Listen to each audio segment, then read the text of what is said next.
स्वजनों, America Pennsylvania के Harrisburg शहर में पिछले 28 वर्षों से नियमित आना होता है। 20 से अधिक वर्ष पहले जिन्होंने यहाँ पर बहुत सुंदर भागवत कथा का आयोजन किया था और उसके बाद उनका जो शहर है भारत में बड़ौदा, वहाँ पर भी उन्होंने अपने स्वर्गस्थ आदरणीय पिताजी के पुण्य स्मरण में भी भागवत कथा का आयोजन किया था। ऐसे हमारे परम आत्मीय डॉक्टर देवेंद्र भाई एवं शोभना बहन परीख के घर में हम हैं और पधरावनी तो है लेकिन छोटा सा सत्संग भी हम निरंतर करते हैं।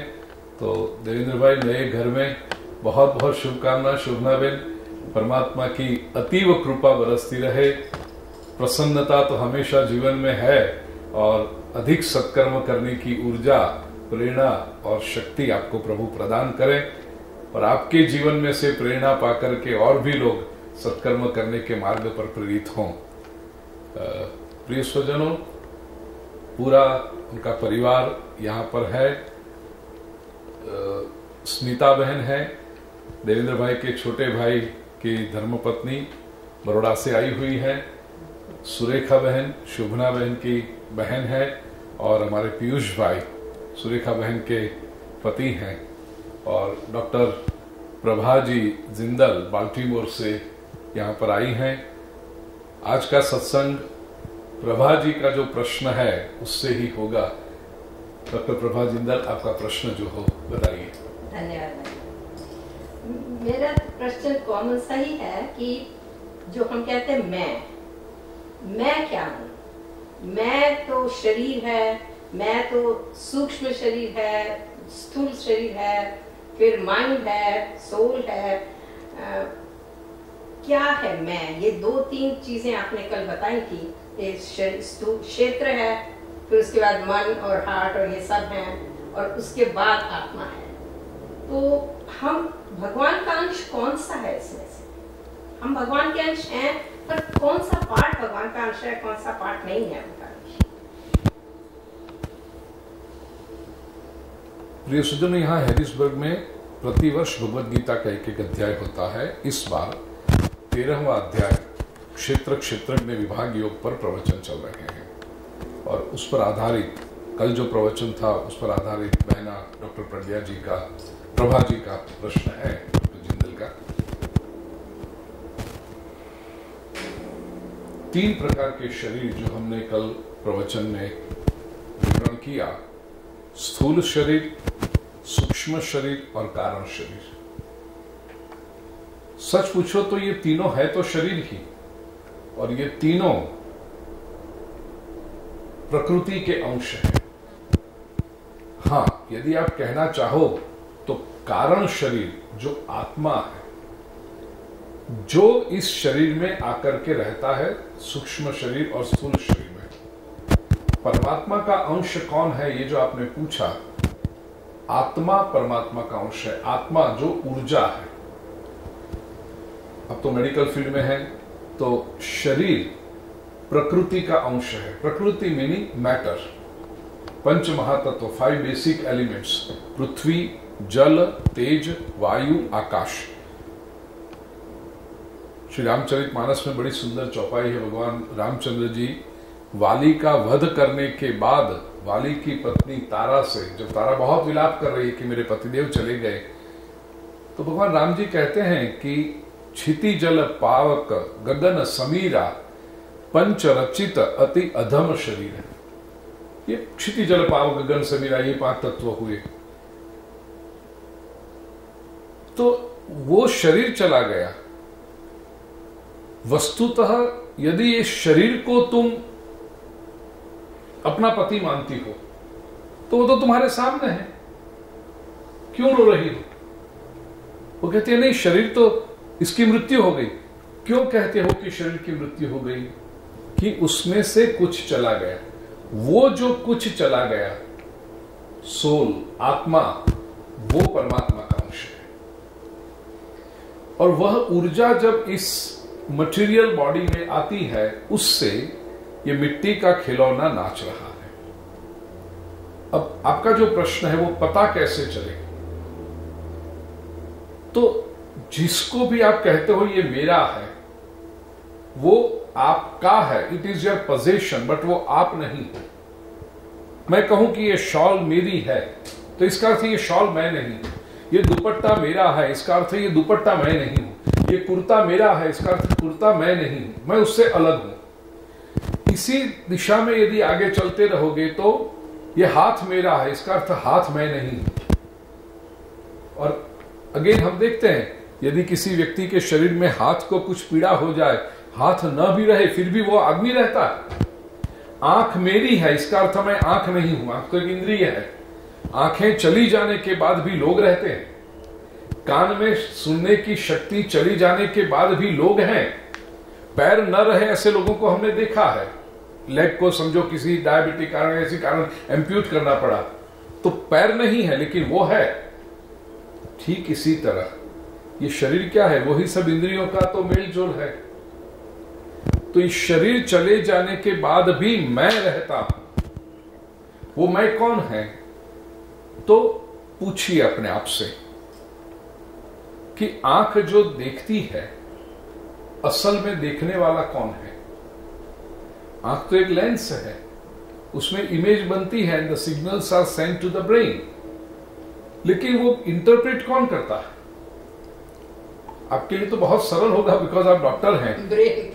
ब्रेन तो जस्ट सेल है, इट्स अ ग्रे मैटर।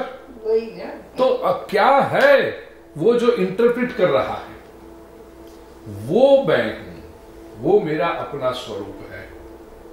वेदांत तो उससे भी एक कदम आगे चलता है कि ये ईगो जिसको हम कहते हैं अहंकार, अहंकार था मैं मैं पना, तो ये अहंकार भी अपना स्वरूप नहीं है। अहंकार भी इट्स अ फॉरेन एलिमेंट। क्योंकि रात आप सो गए, प्रातःकाल उठे, आंखें खुली और आप कहोगे द फर्स्ट जो प्लेजर है ना सुबह उठ के, वो है मैं हूं, आई एग्जिस्ट। फिर बाद में सब आता है, ये मेरा घर है, ये मेरा बैंक बैलेंस है, ये मेरी कार है, ये मेरा परिवार है, ये स्पाउस है, ये बच्चे हैं, ये सब वो बाद में आता है। सबसे पहला आनंद, सबसे पहला सुख क्या है? मैं हूं। मैं हूं तो ये सब है, मैं ही न रहूं तो कुछ नहीं रहता। तो वेदांत एक कदम और भीतर जाके पूछता है, वो कौन है जिसको ये अनुभूति होती है कि मैं हूं? वो कौन है जो समझता है कि मैं हूं? वो अपना असली स्वरूप है। तो even ego is not your pure self. Ego is self sense. Ego वो है जो ये सभी के साथ एसोसिएशन करता है, लेकिन वो ईगो भी हम नहीं है। क्योंकि ईगो में क्या होता है? मैं सुंदर हूं, मैं ज्ञानी हूं, मैं श्रीमंत हूं, मैं प्रतिष्ठित हूं, I am well known, I am famous. तो वो कौन है जिसको ये पता चलता है कि आई एम वेल नोन? प्रणाम लेना। वो कौन है जिसको पता चलता है कि आई एम फेमस? या वो कौन है जिसको पता चलता है कि मैं सुंदर हूं या मैं ज्ञानी हूं? वो जो है वो तुम्हारा प्योर सेल्फ है, वो अंश है, वो परमात्मा का अंश है। और बाकी सब, और दूसरे दो शब्दों में कहूं,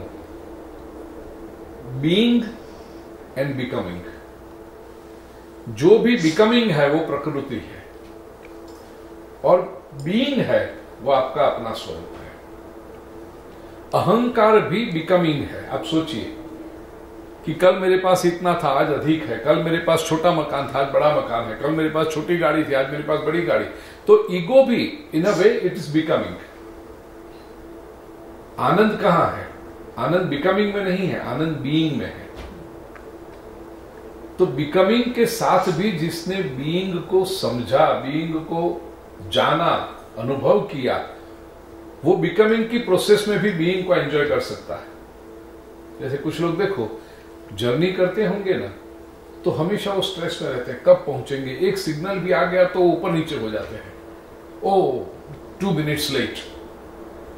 कुछ लोग होते हैं वो जर्नी करते समय या तो कुछ अच्छा सा म्यूजिक चला दिया, कोई भजन चला दिया, या कुछ पुराना गीत गुनगुनाते रहे, सिग्नल भी आएगा तो वो वहां पर खड़े खड़े दिखेंगे, आजू बाजू क्या है, they will enjoy the nature. They do want to reach to that destination, no doubt about it. But in the process, they do not forget to enjoy the journey.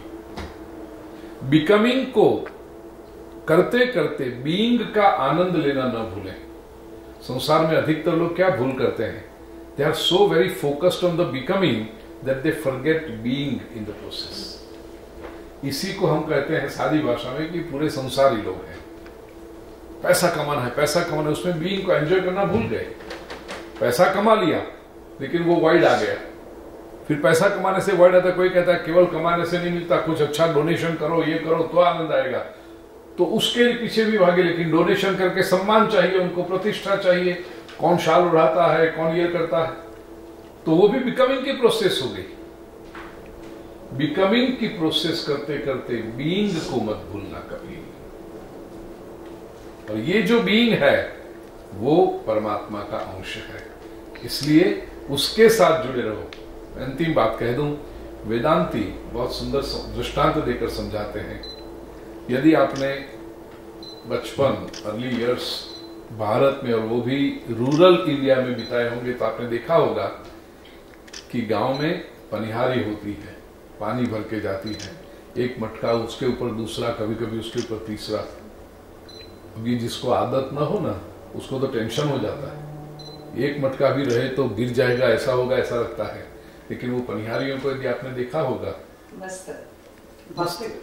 बातें करती हैं, ताली देती हैं, पूरे गांव की गॉसिप करती हैं और उनको पता ही नहीं, और फिर भी न मटका गिरता है। मटका गिरने की तो बात छोड़ो, उसमें से एक बूंद पानी भी नहीं गिरती। क्यों? क्योंकि ये बातें करते हुए, हंसी मजाक करते हुए, सब करते हुए उसको निरंतर पता है कि मेरे सर पर मटका है, उसको मुझे बैलेंस करना है। And then it becomes so natural for her कि वो बैलेंस होते रहता है, वो काम करती रहती है। वेदांती कहते हैं ये संसार की सारी गतिविधियां आप करते रहो, लेकिन मेरे सर पर ईश्वर है, मैं ईश्वर का अंश हूं, वो यदि नहीं भूलोगे तो संसार की गतिविधि करने में भी आनंद आएगा। और जो मैं ईश्वर हूं ये अंश को भूल जाता है, उसका एंटायर लाइफ की जो जर्नी है वो स्ट्रेसफुल हो जाती है। तो इसको समझना उसकी। और डॉक्टर प्रभा जी, अंतिम बात मैं कहूं कि ये कहीं बाहर से लाना नहीं है। The most beautiful thing is that you already are, you just have to realise it and you have to experience it. कहीं बाहर से लाने की बात होती तो वो कठिन हो जाता। बाहर से तो लाना नहीं है, वो हम हैं, केवल अनुभव करना है। जो हम असल में हैं उस अनुभव को हम भूल गए हैं, और जो नहीं है वो सारी बातें हमने स्वीकार कर ली हैं। वो आसान है, लगता है अच्छा। है नहीं, अच्छा लगता है। इसलिए मैंने कल प्रवचन में भी कहा था, बचपन से जो एसोसिएशन शरीर के साथ हो जाता है कि हमें वो पक्का कराया जाता है कि तुम शरीर गोरा है, बेटा गोरा है या तो बिटिया गोरी है, oh she is so good looking, उसकी आंखें देखो कैसी है, इसलिए मोटा। तो ये बचपन से एसोसिएशन होगा कि यही जो गोरा है वो मैं हूं, या जो मोटा है वो मैं हूं, या पतला है वो मैं हूं, वो तो शरीर है। और वो जो हमें बताया गया है, तो अभी आपने जो कहा ना, कितना नेचुरली कहा, तो वो इजी है क्योंकि वो बचपन से रटाया गया है, वो पकड़ लिया गया है। और असल में हम जो हैं वो डिस्टेंट लगता है, वो लगता है कि अरे वो तो समझना पड़ेगा, कितना कठिन है, उसको तो ये करना पड़ेगा। वो तो हमारी वास्तविकता है और वो ईश्वर का अंश है। ये हम ईश्वर का अंश हैं, ये बात हमें पता चले। हम हैं वो तो वास्तविकता है, लेकिन जो हम भूल गए हैं उसको फिर से याद कर लें। श्रीमद आदि शंकराचार्य जी ने बहुत सुंदर स्तोत्र में कहा ना, आत्मशतक में, मनोबुद्धि अहंकार चित्तानि नाहम न च श्रोत्र जिह्वे न च घ्राण नेत्रे न च व्योम भूमिर न तेजो न वायु चिदानंद रूप शिवो हम शिवो। और एक थोड़ी बात याद है, आपको ऐड कर दूं उसमें, वो वास्तविकता है, हम भूल गए हैं। अब भूल गए तो क्या उपाय है? सीधा उपाय है, याद कर लो। If you have forgotten something, remind yourself. और वो बहुत सरल है। कैसे करें रिमाइंड? दिन में 10 मिनट 15 मिनट अकेले बैठकर अपने आप से कहो, मैं ये इंद्रियां नहीं हूं, I am not the sense organs. मैं शरीर नहीं हूं, मैं मन नहीं हूं, मैं बुद्धि नहीं हूं, मैं चित्त नहीं हूं, मैं अहंकार नहीं हूं, मैं पुरुष नहीं हूं, मैं स्त्री नहीं हूं, मैं तो परब्रह्म हूं, चिदानंद रूप शिवोहम शिवोहम। लेकिन ये अकेले बैठकर करना और धीरे से बोलना। घर जाकर के सबके बीच में बैठकर आप बोलने लगोगे, मैं इंद्रियों का समूह नहीं हूं, मैं शरीर नहीं हूं, मैं मन नहीं हूं, मैं बुद्धि नहीं हूं, मैं चित्त नहीं हूं, मैं अहंकार नहीं हूं, मैं पुरुष नहीं हूं, मैं स्त्री नहीं है, तो घर वाले कहेंगे कल से कथा में जाना भी नहीं है। खबरदार गए, ऐसा सब ये पागलपन लेके आते हो। स्वयं को याद कराना है तो स्वयं से बात कीजिए।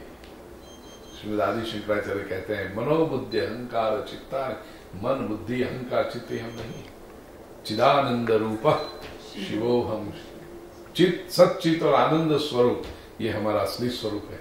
It's just the process of reminding yourself, and a day comes when you say that. इसलिए इवन वेस्टर्न वर्ल्ड में, इंग्लिश में भी कहते हैं, you don't discover God, you realize God. And what do you realize? That which is already there. You don't invent God. You don't bring God from somewhere outside. You just remember, you just realize.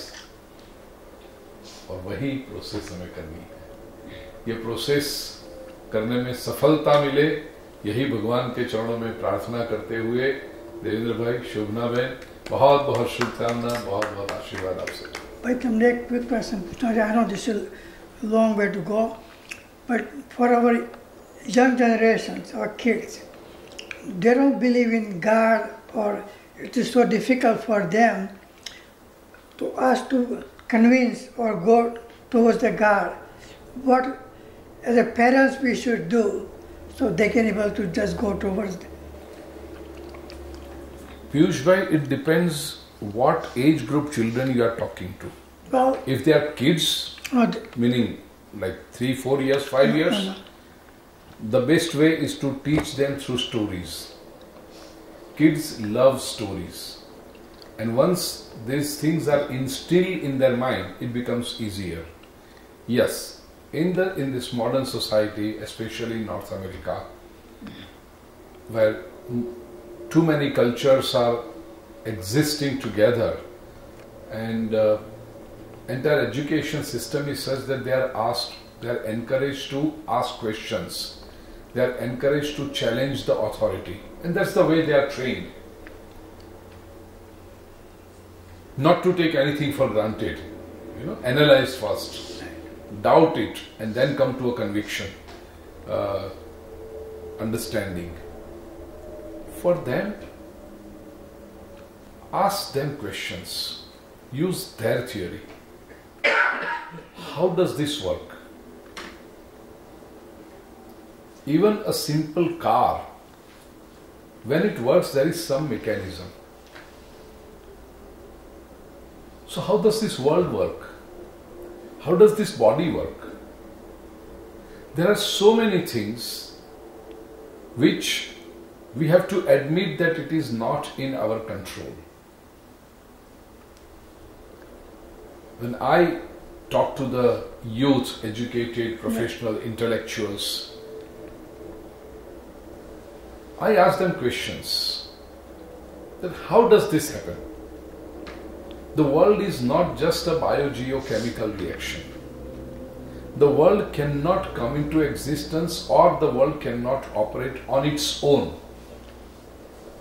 So finally they admit that, yeah, there must be some power. Even a non-atheist person, an atheist person says that there must be some power. Well, wonderful that you admit that there must be some power. That some power, we call it God. Now, in which shape, which form, which process, which mantra, which procedure you worship, that's a secondary thing. But that supreme, some supreme energy, that is God. And now, depending on the geographical conditions, different time frames in the history of human being, various processes came up. But that supreme energy is God. Then we can go on the second step. Which path you want to select? They will definitely admit that there is some supreme energy. Yeah, they do. They do. So that supreme energy is God. First they say, I don't know. कैसे चलता है? I don't know. But then they admit. I'm also surprised. Then they admit. मैं ना एक ऐसे seminar में question इतना पूछते गया है, नास्तिक एथिस्ट था वो, and he was a proud atheist, I don't believe in God. धीरे धीरे चर्चा करते हुए मैंने कहा कि तुम जितने ये प्राइड के साथ कह रहे हो कि you are an intelligent person and that is why you don't believe in God, तुमने पहले मुझे ये बताओ तुम ये एथिस्ट बने कैसे? He said, I don't know. मैंने कहा तुम एथिस्ट बने ना, वो ऊपर वाले की इच्छा थी. That was God's wish that you are an atheist.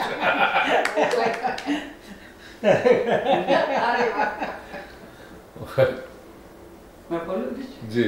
Iklan. I have so much respect for atheists. क्योंकि उनके पास courage है, वो कम से कम बोलते तो हैं, we don't believe in God. Look at all of us, जो God करते हुए अंदर से क्या है? So I have a lot of respect for atheists. I know 99.9% of people believe there is some super energy. जो 0.1 है, वो भी believe तो करते हैं, but they have courage at least. They say, I feel it. And once they admit it, when Naresh जी, कई self-proclaimed atheists को I don't want to use the word conversion, but I have convinced them to believe in God. Yeah. And when they become believers, they are better than us. Very much, very much. Because once they are intellectually convinced, Yeah.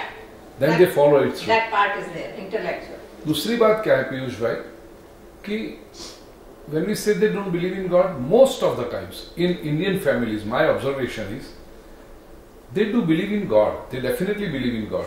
What they don't believe in is rituals. Right. I think so. वही है. Because they are not explained properly. Why do we do what we do?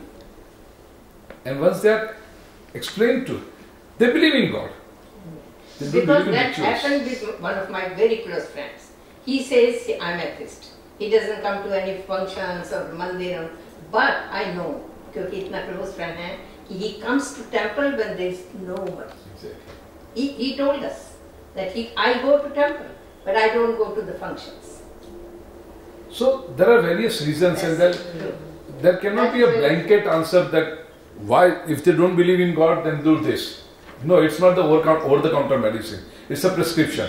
You have to sit with them, and once you know their heart, most of the cases, they are nice people. Okay. Only thing is they are confused. Yeah. And if their confusion goes away, they are better religious people than we are. Yeah, that's चलिए. true. Krishna Kanhaiya Lal की जय. Thank you, Bhupendra Bhai.